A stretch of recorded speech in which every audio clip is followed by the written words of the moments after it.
My video for November the 17th, 2019 is video number 3277. The title is Deciphering Truth from Fiction.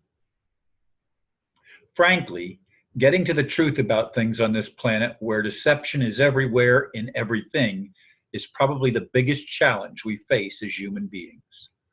I was waiting to record a totally different video until I listened and watched a Hollow Earth video put out by a California master's student named Stasha, who is now studying in Norway. Yes, I will include it when this video goes live. It was the story of the Norwegian father and son who sailed to the North Pole through the Middle Earth and shipwrecked off the coast of Antarctica that reminded me that the Earth is most likely hollow, with an advanced civilization living there. As usual, this is a story that flies in the face of the official narrative put forth by the charlatans who claim control of the surface of our planet. For me, the flat Earth religion is just a smokescreen to divert attention away from important issues we face on the surface of the planet. Once again, I ask the real creator to help us cut through the BS and get on with listening, loving, and finally laughing at the great deceptions that have plagued us all for eons. Yes, I can't even remember at this point who sent me that video, but this afternoon I keyed into it and I thought, wow, this is something that I haven't seen for a long time. Of course, when the people started sending me things about the flat Earth, I started looking at it, and I even took down the globe that's behind me, which of course, as you see, I put back up because I remembered the story of that Norwegian father and son who one summer sailed to the North Pole and went in through the North Pole and spent months, I believe, a good period of time, communicating with the people who lived inside of the Earth. And they came out down by Antarctica and were shipwrecked.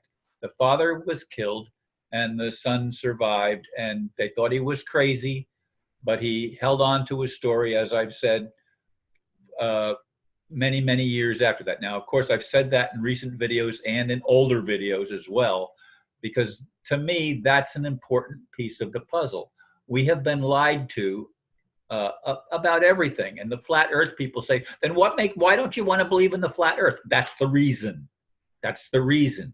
If the Earth was flat, nobody could sail in at the North Pole and come out down by Antarctica and get shipwrecked. And the guy that never changed his story from his teenage years when it happened up until he lived to be, I think, 80-something years old. That, to me, that was eyewitness testimony. And Admiral Byrd also went into the middle of the Earth. Now, currently, the United States has erected a no-fly zone over Antarctica and over the North Pole. You're not allowed to even fly over that area of the planet. It's against the law. Why would that be? Why don't they want people to discover alternative truth than the truths that they've been pushing, which aren't true at all? It doesn't matter to me what shape the Earth is. It doesn't, even the hollow Earth doesn't matter, except there's an eyewitness testimony, and Admiral Byrd's son revealed it after Admiral Byrd died, some of the same stuff. I've looked at that in the past. I haven't looked at it recently, but I have looked at that.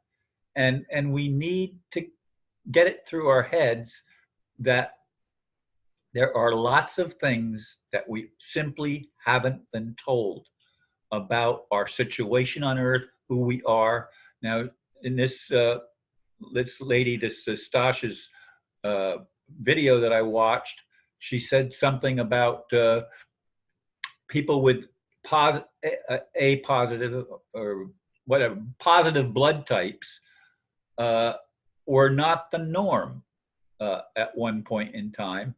And it is the people in Scandinavia and stuff that you know, where that entered into the world. The blue-eyed, basically blue-eyed, blonde-haired people from Scandinavia.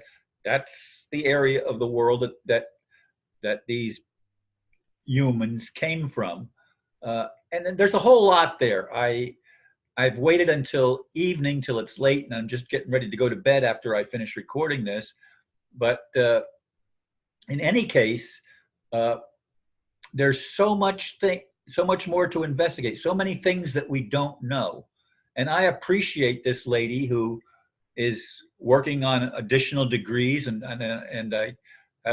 I'm told she has 3 children even, and so she's got a lot of irons in the fire, so to speak, having to go to school and study and raise 3 children. And she's in a country learning Norwegian language, which she says by the time she gets her degree, she will have mastered. She has 1 more year to go, and she will have mastered the Norwegian language and be able to speak it. She knows some of it now, of course, but she will be able to speak it and listen and understand it with fluency. I still only know English fluently, even though I've taken 2 years of Latin and a part of a year of French and part of a year of Spanish. I only can speak English. And I don't even know that I'd be able to speak English very well with some people from England, although that's probably not true at all. But anyway, folks, my point is this. We have been deceived all of our lives about a lot of things. And most important of all, we've been deceived about who we are. I'd like to see my codons turned back on. Not just mine, but everyone who is a loving and honest human being.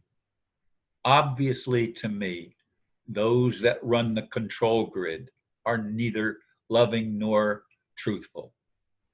They have operated forever by deceiving humanity and robbing our inheritance, our natural heritage, our birthright, if you will.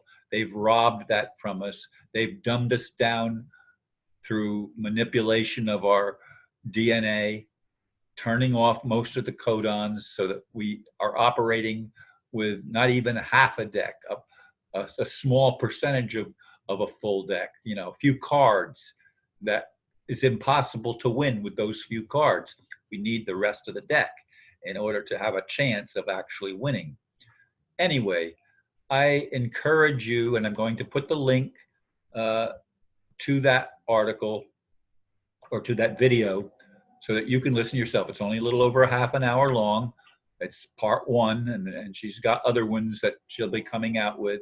She also does things on the Mandela effect, which I haven't listened to, but she's an interesting individual that offers some insights that it would be good for those of us that have open minds to look at and investigate.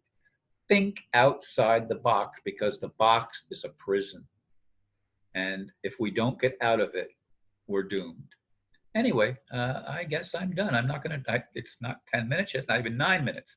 But thank you for listening, and namaste.